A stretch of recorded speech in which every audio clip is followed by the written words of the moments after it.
system of equations involving three variables, वैसे equation जिसमें तीन वेरिएबल्स जो है वो यूज किया गया हो। Here equation of for a1x plus b1y plus c1z equal to d1, a2x plus b2y c2z equal to d2 and a3x plus b3y। हाँ ज्वाइन कर लीजिए। हाँ सर ज्वाइन ले लीजिए सर, कुछ लड़के हैं।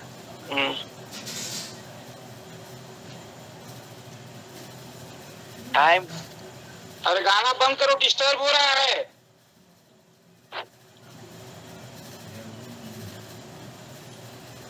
और कोई बच्चा है? नहीं sir.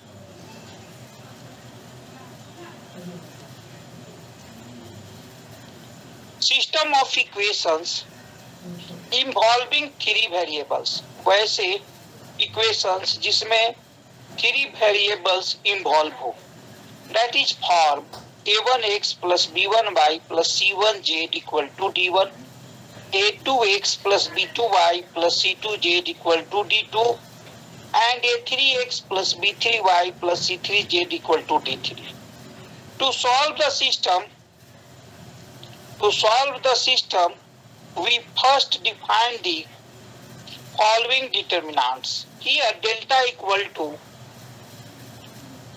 a1 b1 c1, a2 b2 c2 and a3 b3 c3। हम ये पहले बता चुके हैं कैसे कंसीडर करना है। तो delta equal to a1 b1 c1, a2 b2 c2, a3 b3 c3। Delta 1 equal to d1 b1 c1 first row and second row d2 b2 c2, third row d3 b3 c3। Similarly, we can find delta 2 equal to a1 a2 a3, d1 d2 d3 column form में c1 c2 c3 and delta 3 equal to a1 a2 a3, b1 b2 b3 and d1 d2 d3। Now check, अब ये जो delta, delta 1, delta 2, delta 3 तीन को value मिला, इसके द्वारा हम बोलेंगे, चेक करेंगे। ज्वाइन ले लीजिएगा सर। ओ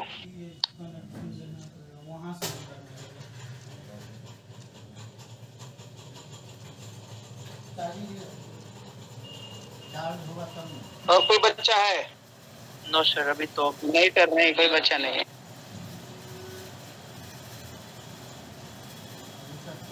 अब जो भी डेल्टा 1, डेल्टा 2, डेल्टा 3 का वैल्यू मिला, उससे हम चेक करेंगे कि हमारा सॉल्यूशन जो मिलेगा वो क्या होगा।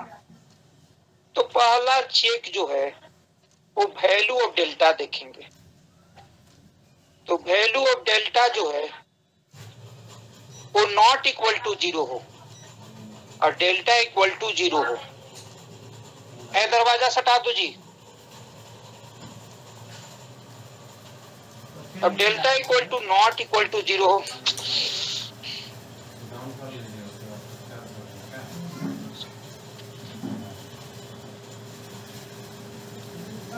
तो consistent system and has unique solution. Delta not equal to 0 होगा तो सिस्टम ऑफ इक्वेशन जो होगा वो कंसिस्टेंट होगा और इट हैज यूनिक सॉल्यूशन होगा। That is solution x equal to delta 1 by delta, y equal to delta 2 by delta and z equal to delta 3 by delta. If second part delta equal to 0, अगर delta बराबर 0 हो जाए तो check the value of delta 1, delta 2, delta 3। अगर delta बराबर 0 आएगा तो अगला वैल्यू जो है हम डेल्टा 1, डेल्टा 2, डेल्टा 3 का देखेंगे।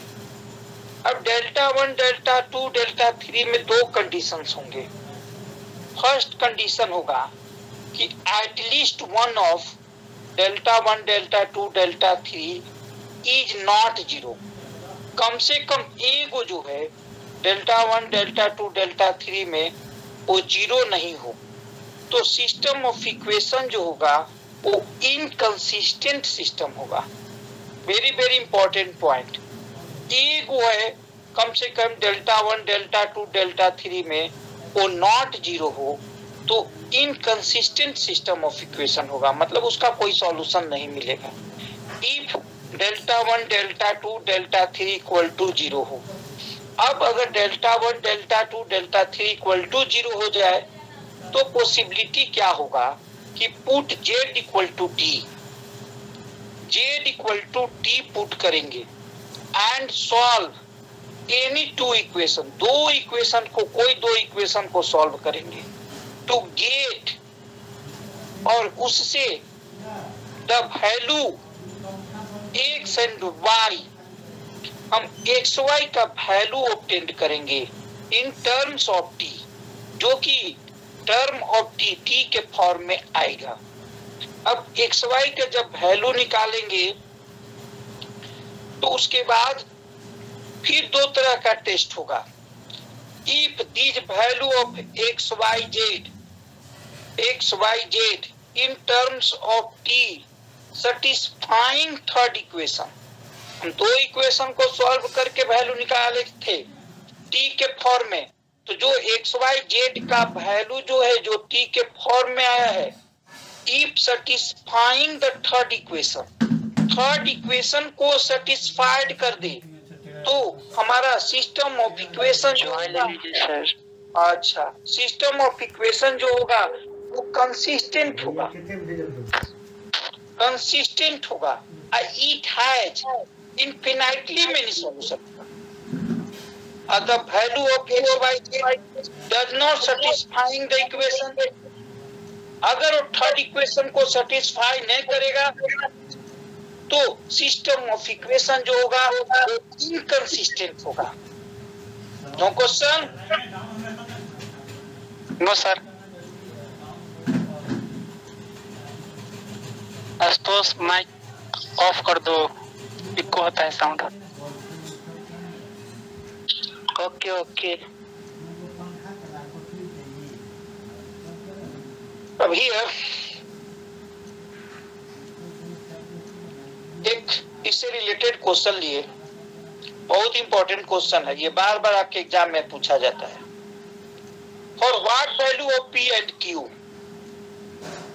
For what value of P and Q the system of equations 2x plus py plus 6z equal to 8, x plus 2y plus qz equal to 5, x plus y plus 3z equal to 4। इसमें तीन conditions दिया है। Has no solution, इसका कोई solution नहीं हो, has unique solution, has infinitely solution. तो ये तीन तरह के केस में हम क्या करेंगे? तो डेल्टा इक्वल टू हम लिए डिटर्मिनेंट फॉर 2p6 1 2q और 1 1 3, मतलब इसके एक्स वाई जेड के जो कोफिशिएंट थे उससे हम डिटर्मिनेंट डेल्टा लिखे। तो जो भी कोफिशिएंट पहला में एक्स वाई जेड का कोफिशिएंट 2p और 6 है, 2p6 लिखे। सेकेंड इक्वेशन में एक्स बाई जेड का कोफिशिएंट जो है वो 1 2q है, 1 2q लिखे। थर्ड में एक्स वाई जेड का कोफिशिएंट जो है 1 1 3 है, 1 1 3 लिखे।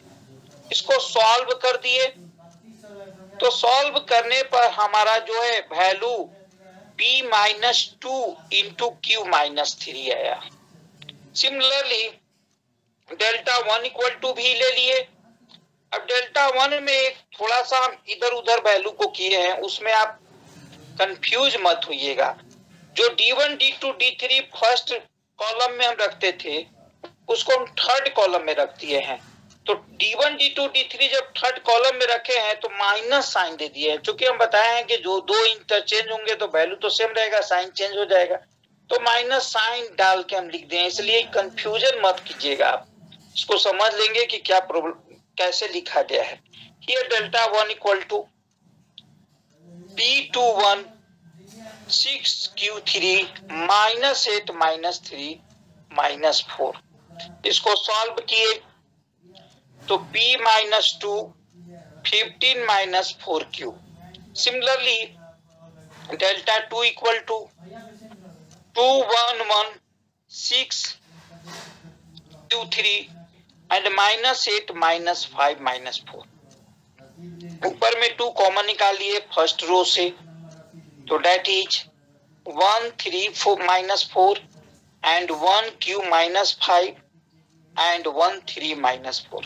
तो 1 3 माइनस 4 जो है दोनों आइडेंटिकल हो गए। First row and third row जो है दोनों आइडेंटिकल हो गए, तो वैल्यू जो है डिटर्मिनेंट का वो 0 होगा।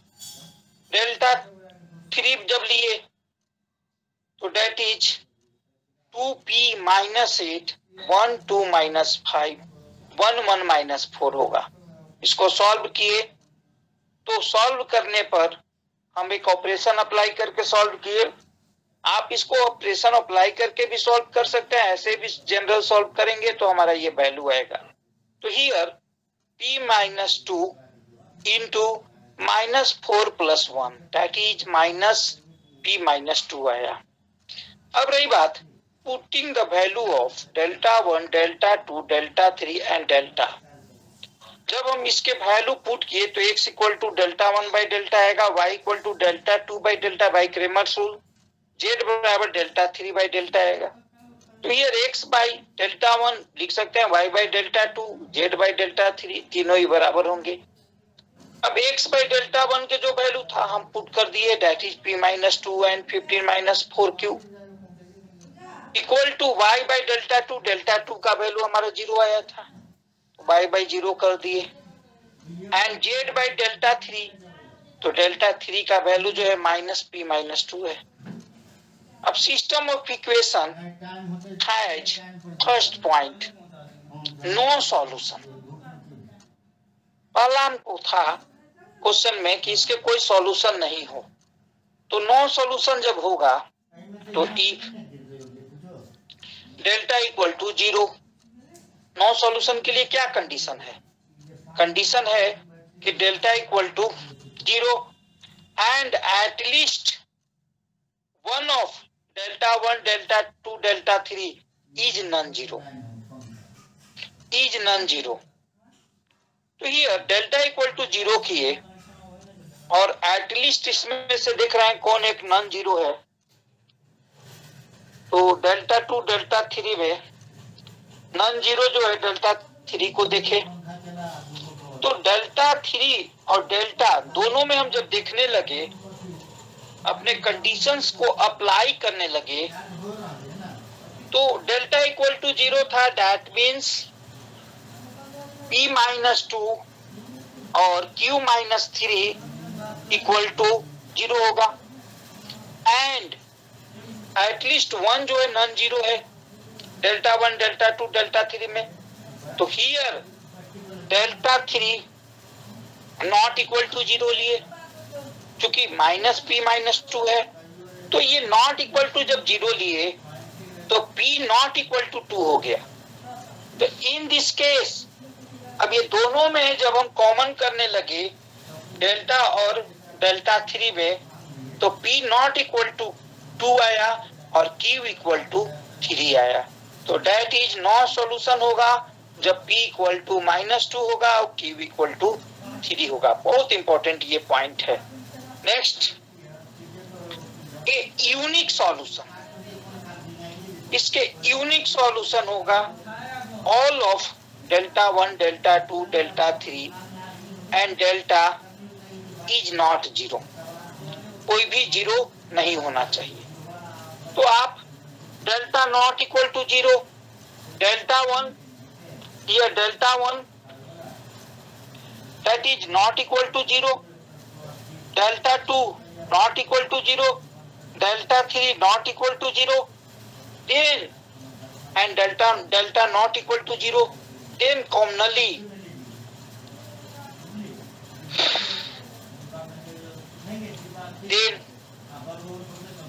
which is possible if Q not equal to 3 and P not equal to 2. Means a unique solution if all delta 1, delta 2, delta 3 and delta is not 0. मतलब कोई भी जो है वो 0 नहीं होगा, तो हमारा रिजल्ट जो पॉसिबल होगा वो होगा Q नॉट इक्वल टू 3 और and P not equal to 2. Again infinitely many solution. Here infinitely many solution if all delta 1, delta 2, delta 3, delta 4 are 0. infinitely many solution तब पॉसिबल होता है जब delta, delta 1, delta 2, delta 3 all are 0, सभी 0 होते हैं. तो सबको हम 0 के बराबर कर दिए, तो हमारा पॉसिबल वैल्यू जो है वो Q इक्वल टू 3 और P इक्वल टू 2 आया. That is P equal to 2 and Q equal to 3. ये जो सॉल्यूशन हम निकाले, ये जो फॉर्म था, हम नॉन होमोजेनियस फॉर्म देख रहे थे. अब जब हम होमोजेनियस फॉर्म की बात करेंगे तो क्या चेंजिंग आएगा. हियर होमोजेनियस इक्वेशन जो होगा उसमें B1, B2, B3 जो था वो 0 0 हो जाएगा. Means A1x plus B1y plus C1z equal to 0, A2x plus B2y plus C2z equal to 0 and A3x plus B3y plus C3z equal to 0. Condition to solve. अब इसमें क्या कंडीशन होगा सॉल्व करने के लिए, तो पहला होगा delta not equal to 0. Delta means determinant of coefficient of XYZ. तो here delta not equal to 0.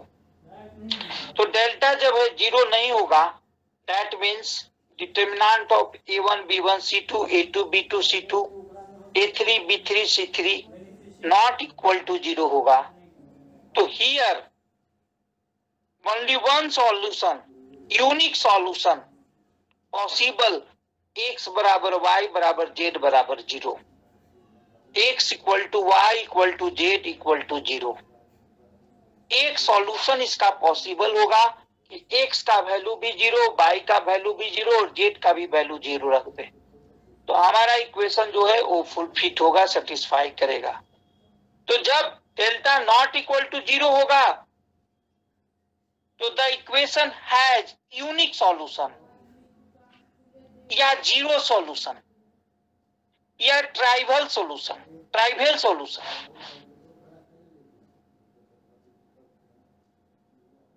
तो 3 तरह की बात हो सकती है, तीनों एक ही चीज को डिनोट करता है, यूनिक सॉल्यूशन, 0 सॉल्यूशन या ट्राइवल सॉल्यूशन. तो तीनों में से कुछ भी बोलेंगे मींस XYZ जो है 0 है. Delta equal to 0 means A1 B1 C1 A2 B2 C2 A3 B3 C3 equal to 0.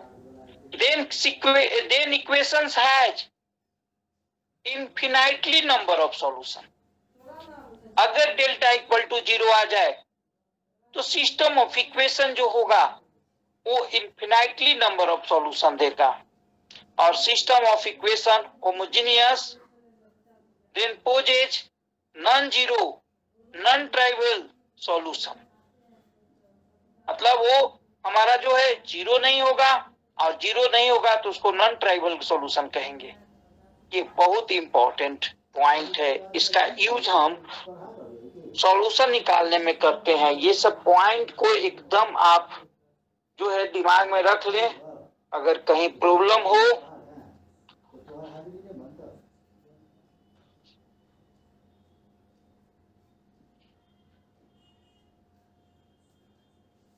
अब रिकॉर्डिंग को बंद कीजिए, हम आगे बात डिस्कस करेंगे।